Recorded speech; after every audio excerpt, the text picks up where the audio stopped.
السلام علیکم ورحمۃ اللہ۔ لقد انزلنا الیکم کتابا فیہ ذکرکم افلا تعقلون۔ اللہ فرماتے ہیں ہم نے آپ کی طرف اپنا کلام قرآن پاک نازل فرمایا جس میں آپ کی ہی باتیں ہیں۔ افلا تعقلون، آپ کو کیوں سمجھ نہیں آتی؟ مطلب ہم نے قرآن نازل فرمایا جس میں آپ کے مسائل سے نجات کے راستے ہیں، آپ کے پریشانیوں سے نکلنے کے راستے ہیں، آپ کے لیے اللہ سے رحمت کے نزول کا سبب ہے اور آپ کے لیے شفا کا ذریعہ ہے۔ افلا تعقلون، آپ کو کیوں سمجھ نہیں آتی؟ نبی علیہ السلام نے فرمایا کہ ان اللہ یرفع بہذا الکتاب اقواما ویضع بآخرین۔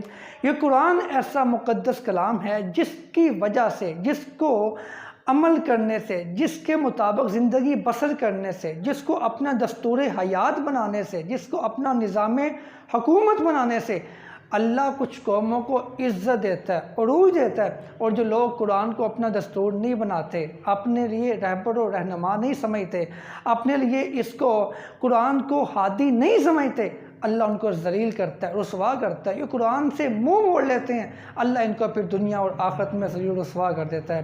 اور یاد رکھیں، قرآن تو بار بار غور و فکر کرنے کی تلقین کرتا ہے۔ افلا یتدبرون القرآن ام علی قلوب اقفالها۔ قرآن کہتا ہے کہ کیوں یہ لوگ غور نہیں کرتے، کیوں قرآن پڑھنے کے بعد نہیں سوچتے کہ پہلی اقوام پہ اللہ نے عذاب کیوں نازل فرمایا، ان کی سرکشی کیا تھی، قوم شعیب کم تولتی تھی، ان پہ اللہ کا عذاب آیا، ہم کم نہیں تولیں گے۔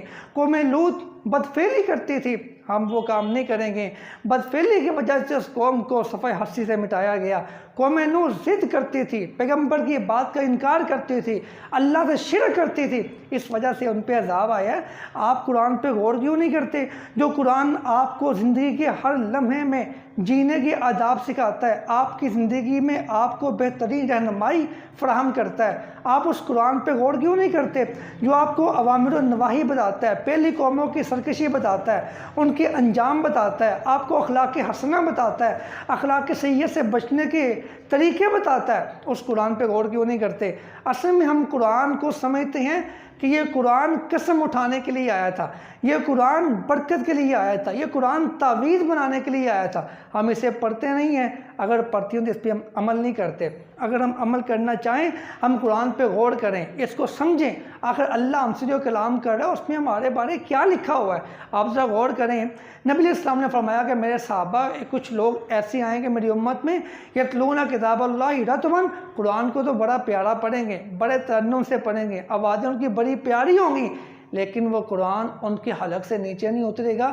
یہ لوگ دین سے اس طرح نکل جائیں گے جس طرح تیر کمان سے نکل جاتا ہے۔ تو میں یہ چاہتا ہوں کہ ہم لوگ قرآن کو سیکھیں، ہم قرآن کی زبان سیکھیں، ہم قرآن کا انداز بیان سمجھیں۔ ہمیں پتہ ہونا چاہیے ہمارا اللہ، ہمارا خالق، ہمارا مالک ہم سے کیا بات کرنا چاہتا ہے۔ ہمیں اپنے اللہ کی بات کو دیکھیں نا، ہم موبائل اٹھاتے ہیں، اپنے دوستوں کے میسیجز روزانہ پڑھتے ہیں، ہم فیس بک کھولتے ہیں، ہم جی میل کھولتے ہیں، اپنے اپنے جو سورسز ان کو استعمال کرتے ہیں، ہمیں کہیں سے کوئی پیغام تو نہیں آیا۔ تو قرآن کو ہم روز کتنا وقت دیتے ہیں؟ یہ ہمارا امتحان ہے۔ ہمیں قیامت کو اللہ اس کے بارے میں پوچھ سکتا ہے، ہمارے پاس جواب نہیں ہوگا۔ یتلون کتاب اللہ رتبا، قرآن کو تو بڑی پیاری بات میں پڑھیں گے، لیکن قرآن یعنی اس کا اثر، اس کی تاثیر ان کے حلق سے نیچے نہیں اترے گی۔ وجہ کیا ہوگی؟ وہ قرآن کو سمجھتے نہیں ہیں، قرآن کو سمجھ کے نہیں پڑھتے، ان کو پتہ ہی نہیں قرآن ہمیں کیا رہا ہے جس کے مطابق زندگی بسر کرنی ہے۔ انشاءاللہ رمضان المبارک میں بھی ہمارا یہ سلسلہ تعمیر معاشرہ چلتا رہے گا۔ اس سلسلہ میں روزانہ قرآن پاک کے ایک پارے کا خلاصہ بیان کیا جائے گا، جس میں بتایا جائے گا کہ اس پارے میں اللہ نے ہمارے لیے کیا پیغام بھیجا ہے، جس کے مطابق ہمیں اپنی زندگی کو سنوارنا ہے، اپنی آخرت کو بھی سنوارنا ہے۔ ہم آپ سے بھی امید کرتے ہیں کہ انشاءاللہ آپ ہمارے اس پروگرام میں ہمارا ساتھ دیں گے، شیئر کرنے میں، اس پروگرام کو آگے پہنچانے میں آپ ہمارا ساتھ دیں گے اور سمجھیں گے، عمل کی کوشش کریں گے۔ اللہ ہمارے دلوں میں قرآن کی محبت ڈال دے۔ السلام علیکم ورحمۃ اللہ وبرکاتہ۔